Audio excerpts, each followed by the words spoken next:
Hello dear friends. आज की video में हम एनालिसिस करेंगे जो फेडरल सिस्टम से जो भी क्वेश्चंस आए हैं यूपीएससी प्रीलिम्स में, वो कैसे पूछे गए हैं, कैसे फ्रेम किए गए हैं और कैसे हम आइडिया लगा सकते हैं कि आगे आने वाले एग्जाम्स में कैसे यूपीएससी इन्हीं क्वेश्चंस को रीफ्रेम करके, इनके ऑप्शंस को रीफ्रेम करके क्वेश्चन पूछ सकती है। क्योंकि यूपीएससी के पास भी तो वही रिसोर्सेज है ना जिनसे हम लोग पढ़ रहे हैं। उसको क्या करना है, उसको सिर्फ ऑप्शन चेंज करने हैं, क्वेश्चन के थोड़े से डायमेंशन चेंज कर रहे हैं, या फिर तो स्टेटमेंट्स है उनको चेंज कर देगी या फिर ऑप्शंस को डिफिकल्ट बना देगी। तो इन्हीं चीजों में इनोवेशन करके वो आपको पजल कर रही है। ऐसा कुछ नहीं है कि यूपीएससी ने बहुत कुछ अलग से बना दिया। क्वेश्चन क्वेश्चन सिर्फ वही है, सिर्फ हमारे जो टेस्ट है ना कॉमन सेंस का, उसको टेस्ट कर रही है वो। Okay dear friends, let's start this thing. So federal system के पहले प्रिंसिपल्स देख लेते हैं कौन कौन से हैं, फिर हम इन क्वेश्चंस को सॉल्व करेंगे। तो फेडरल सिस्टम के ना 5 ऐसे प्रिंसिपल हैं जिसको आपको फोकस में रखना है। पहला है वो है distribution of power. Distribution of power किसके बीच में? फेडरल गवर्नमेंट के बीच में और स्टेट गवर्नमेंट के बीच में। फेडरल गवर्नमेंट को हम सेंट्रल गवर्नमेंट भी बोल देते हैं डियर फ्रेंड्स। ठीक है, तो इन दोनों गवर्नमेंट के बीच में जो भी पावर्स हैं उसका डिस्ट्रीब्यूशन होता है कि कुछ पावर्स हैं वो आप फेडरल गवर्नमेंट आप रखिए, कुछ एक पावर है वो स्टेट गवर्नमेंट रखेगा, और इसी बेसिस के ऊपर फेडरल गवर्नमेंट बनती है डियर फ्रेंड्स। ओके, तो this is how it progresses. और इन चीजों को क्लियरली डिफाइन करने के लिए रिटन कॉन्स्टिट्यूशन होना बहुत जरूरी है। क्योंकि सारे गेम के रूल्स तो रिटन कॉन्स्टिट्यूशन के अंदर ही होंगे ना, तो उसके लिए हमारे पास रिटन कॉन्स्टिट्यूशन होना जरूरी है। और रिटन कॉन्स्टिट्यूशन क्या रिफ्लेक्ट करता है कि जो भी भाई जो भी रूल बना रहे हैं हम, जो भी कॉन्स्टिट्यूशनल प्रोविजंस हैं, उसी के बेसिस पे चलना पड़ेगा सबको, सेंटर को भी और स्टेट को भी। आप वायलेट नहीं कर सकते हो आप। और ये रिफ्लेक्ट करता है हमारी अगली फीचर को, जो है supremacy of the constitution. Supreme कौन है? कॉन्स्टिट्यूशन है ना। तो यहां पे सेंटर सुप्रीम है ना स्टेट सुप्रीम है, दोनों ही इक्वल पार्टनर्स हैं।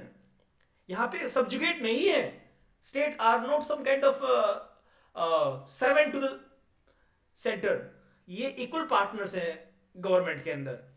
तो अलग अलग स्पीयर डिवाइड कर दिए गए, अलग अलग लेजिस्लेटिव स्पीयर डिवाइड कर दिए गए, लिस्ट सिस्टम दिया गया है, डिफरेंट लिस्ट है जिसमें आपको पावर आपकी डिवाइड कर दी गई कि इन्हीं स्पीयर पे आप अपनी पावर को एक्सरसाइज कर सकते हैं। तो supremacy of the constitution, written constitution और डिवीजन ऑफ द पावर्स। उसके बाद में ये बता दिया गया आपको कि रूल क्या है, लिखित भी दे दिया आपको कि इन्हीं रूल पे आपको करना है। अगर उस रूल को कोई वायलेट करेगा तो उसको एडजुडिकेट भी करने के लिए कुछ होना चाहिए ना, तो उसके लिए जुडिशरी बनाई गई है, इंडिपेंडेंट जुडिशरी। ये बात याद रखना आप। किसी भी प्रकार से वो डिपेंडेंट नहीं है, किसी भी प्रकार फाइनेंसेस के लिए, अपनी पावर के लिए सेंटर या फिर स्टेट के ऊपर वो डिपेंडेंट नहीं है, वो इंडिपेंडेंट है।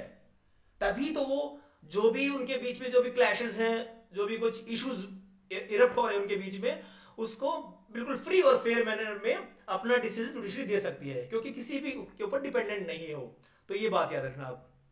उसके बाद में जो प्रोसेस है, अगर ये रूल्स ऑफ द गेम बना दिए, ठीक है, कि कॉन्स्टिट्यूशन के हमने अंदर प्रोविजन दे दिए, अगर इनको चेंज करना है तो सिंपल तरीके से नहीं कर सकते आप इनको चेंज। जो भी फेडरलिज्म से रिलेटेड जो भी, देखिए फेडरलिज्म है ना, it is part of our basic structure. S R Bommai case में भी बोला गया है, it is part of our basic structure. अगर इसको आपको चेंज करना है तो एक स्पेसिफिक जो प्रोसीजर है, जो कि स्पेशल मेजोरिटी से आपको पास करना पड़ेगा। उसके साथ में ही जो half of the state legislature है ना, वो भी पास करके देंगे उस पर्टिकुलर प्रोविजन को। तभी जाके आप उसको इंप्लीमेंट कर सकते हैं, तभी जाके प्रेसिडेंट अपनी एसेंट उसको दे सकता है। तो ये बात आपको याद में रखनी है। सिंपल तरीके से आप जो फेडरल प्रोविजन है उसको आप अमेंड नहीं कर सकते। तो ये 3 4 5 चीजें हैं, इसको आपको ध्यान में रखना है। इसी के बेसिस के ऊपर आपके क्वेश्चंस बनेंगे और उसी पे आपको फोकस करना है। अब दूसरी बात है, कुछ एक हम हमारा जो फेडरल सिस्टम है वो प्योरली फेडरल नहीं है, क्लासिकल सेंस में वो प्योरली फेडरल नहीं है। कुछ एक ऐसे प्रोविजंस हैं जो उसको थोड़ा सा डिस्टिंक्ट फीचर देते हैं उसको। वो क्या क्या है देखिए, एक तो हमारा सेंटर है वो बहुत स्ट्रॉन्ग है। सेंटर स्ट्रॉन्ग क्यों है? उसके पास सेंटर स्टेट जो लिस्ट है उसमें ज्यादा एंट्रीज हैं, पहली बात तो ये, नियरली 99 एंट्रीज आर देयर।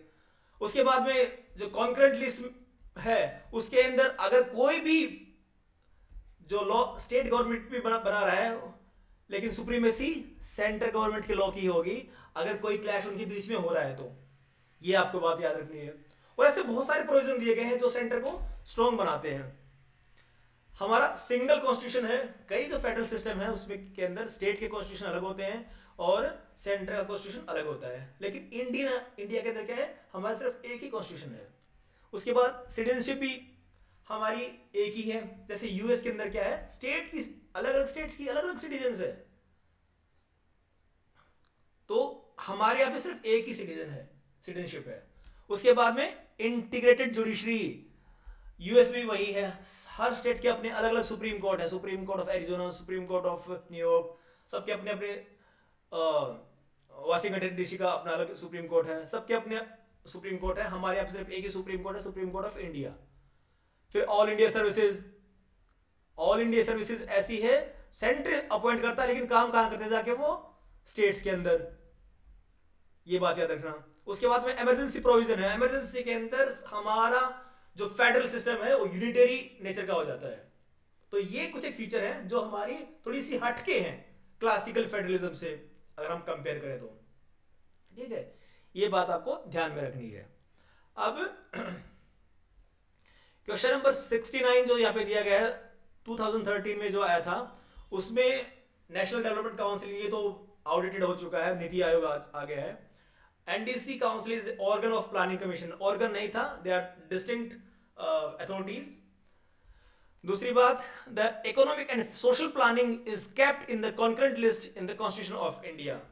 ये सही स्टेटमेंट है और इसलिए कहता हूं फेडरलिज्म में जो भी पावर डिस्ट्रीब्यूट की गई है उसमें कौन कौन सी लिस्ट में कौन कौन से कंपोनेंट, कौन कौन सी एंट्री आती है, ये आपको देखना है, ये बहुत ही इंपॉर्टेंट है आपके लिए। तीसरी है, the constitution of India prescribe the panchayat should be assigned the task of preparation of the plans for economic development and social justice. ये बना सकती है जो डीपीसी है हमारी डिस्ट्रिक्ट प्लानिंग कमेटी, उसको ये ऐसी कुछ एक चीजें, ऐसी पावर्स दी गई हैं। तो इसके अंदर 2 और 3 ये आंसर है डियर फ्रेंड्स। नेक्स्ट क्वेश्चन पे हम चलते हैं। Which one of the following is not a feature of Indian federalism? Indian federalism की फीचर नहीं है वो, कौन सी है देखते हैं। There is an independent judiciary होनी चाहिए। क्यों होनी चाहिए? कोई भी डिस्प्यूट हो गया सेंटर के बीच में, स्टेट के बीच में, तो एक इंडिपेंडेंट अथॉरिटी होगी, वही बताएगी कि भाई देखो आप गलत हो यहाँ पे, centre, you should not encroach upon the powers of the state. तो इंडिपेंडेंट जुडिशरी होना जरूरी है।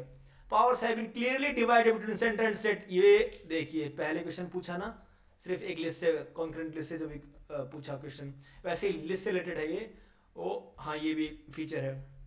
उसके बाद में federating units have been given the unequal representation in Rajya Sabha, definitely it's right. अब देखिए हमारे यहाँ पे राज्यसभा है ना, उसकी सीट 4th शेड्यूल में मेंशन है। जैसे कि गोवा प्लस 7 सिस्टर्स जो है एक्सेप्ट आसाम, सभी को एक एक सीट दी गई है। वहीं यूपी है, उसको 31 सीट्स अलॉट की गई हैं राज्यसभा में। तो यहाँ पे अनइक्वल रिप्रेजेंटेशन है राज्यसभा के अंदर में, ये भी ठीक है, ये भी फीचर है हमारे इंडियन फेडरलिज्म की। अब कौन सी नहीं है? It is result of an agreement among the federating units. कोई ऐसा एग्रीमेंट साइन नहीं हुआ सेंटर और स्टेट्स के बीच में, ठीक है, कि आओ हम लोग बनाएंगे एक फेडरल गवर्नमेंट, ऐसा कोई एग्रीमेंट नहीं था। हाँ यूएस के सेंस में ये था। तो अब क्वेश्चन इसे ऐसा ही बन सकता है कि how Indian federalism is different from US federalism. तो इसे आप ये भी एसेस कर सकते हैं। नेक्स्ट क्वेश्चन पे चलते हैं। Which one of the following in Indian polity is an essential feature that indicates it is federal character. देखिए डियर फ्रेंड्स, वही प्रिंसिपल है, वही कंटेंट है, उसके ऑप्शंस को चेंज करेंगे, उसके लैंग्वेज को चेंज करेंगे, थोड़ा सा बड़ा बना देंगे उसकी ऑप्शन को, या फिर कॉम्प्लेक्स कर देंगे, या फिर 3-4 अलग अलग डायमेंशन दे देंगे उसमें ऑप्शंस के अंदर। यही कर सकती है यूपीएससी। अगर बहुत मुश्किल उसने डाल दिया तो कट ऑफ कम 3 जाएगी। इसमें परेशान और घबराने की बात नहीं डियर फ्रेंड्स। सो पढ़ते हैं। द इंडिपेंडेंस ऑफ जुडिशरी बहुत जरूरी है, ये इंडिपेंडेंस, यही आंसर है। पहले भी सोच लिया प्रॉपर्ली, हाँ ये आंसर है। द यूनियन लेजिस्लेचर, दूसरा पढ़ लेते हैं ये, क्या पता इनसे कोई अलग डायमेंशन निकल के आ जाए जिसपे आगे क्वेश्चन बन सकता है for the future exams. There can be question from these dimensions, let's explore this thing. The union legislature has elected representative from the constituent units. तो इसमें फेडरल करेक्टर होने की कौन सी बात है इसके अंदर, ये तो कोई खास बात नहीं है। The union cabinet can have elected representative from the regional party, ये भी फेडरल करेक्टर को नहीं दर्शा रही है, सिर्फ रैंडम स्टेटमेंट ऐसे दे दिया है। The fundamental rights are enforceable by court of law, देखिए ये भी स्टेटमेंट फेडरल करेक्टर से कुछ भी नहीं है। हाँ, इन स्टेटमेंट को आगे किसी क्वेश्चंस में डाल के दे दिया जाएगा आपको, तो यही बात याद रखनी है जब आप PYQs का एनालिसिस करते हो कि कैसे क्वेश्चंस फ्रेम हो रहे हैं, किस टॉपिक से जा रहे हैं, और ऑप्शन से कैसे क्वेश्चंस बन सकते हैं। यही सारा खेल है यूपीएससी का, इसी को प्यार से समझना है, इसी को अच्छे से अपने दिमाग में रख के अपनी रिसोर्सेज को फॉलो करना है, अपने नोट्स बनाने हैं, उनको बार बार रिवाइज करना है, क्लियर होके कॉन्फिडेंट होके एग्जाम दे के आना है। Okay dear friends, thank you so much, all the best.